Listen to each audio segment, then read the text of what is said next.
আজকের ভিডিওতে আমরা তুলে ধরেছি বেশ কিছু ব্যক্তিবর্গের নাম যারা কিনা 2025 সালে চূড়ান্তভাবে স্বাধীনতা পুরস্কারে ভূষিত হয়েছেন। প্রথমে জেনে নেওয়া যাক বিজ্ঞান এবং প্রযুক্তি ক্ষেত্র। এই ক্ষেত্রে মরণোত্তর স্বাধীনতা পুরস্কার পেয়েছেন অধ্যাপক জামাল নজরুল ইসলাম। সাহিত্যক্ষেত্রে মরণোত্তর স্বাধীনতা পুরস্কারে পেয়েছেন মীর আব্দুস শুকুর আল মাহমুদ। সংস্কৃতি ক্ষেত্র, এই ক্ষেত্রে মরণোত্তর স্বাধীনতা পুরস্কারে ভূষিত হয়েছেন নভেরা আহমেদ। এরপর আসে সমাজসেবায় মরণোত্তর স্বাধীনতা পুরস্কার পেয়েছেন স্যার ফজলে হাসান আবেদ।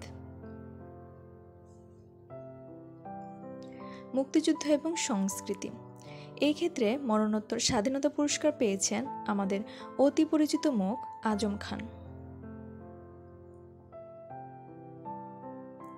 শিক্ষা ও গবেষণা, এই ক্ষেত্রে স্বাধীনতা পুরস্কার পেয়েছেন জনাব বদরুদ্দিন মোহাম্মদ ওমর। এবং সর্বশেষ ক্ষেত্র, যা কিনা এই বছরেই প্রথম যুক্ত করা হয়, আর তা হলো প্রতিবাদী তারুণ্য। এই ক্ষেত্রে মরণোত্তর স্বাধীনতা পুরস্কার পেয়েছেন আবরার ফাহাদ।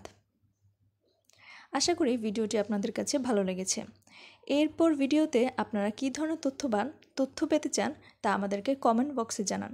এছাড়া আমাদেরকে ইমেলও করতে পারেন। আমাদের ইমেলটি কমেন্ট বক্সে দেওয়া হলো।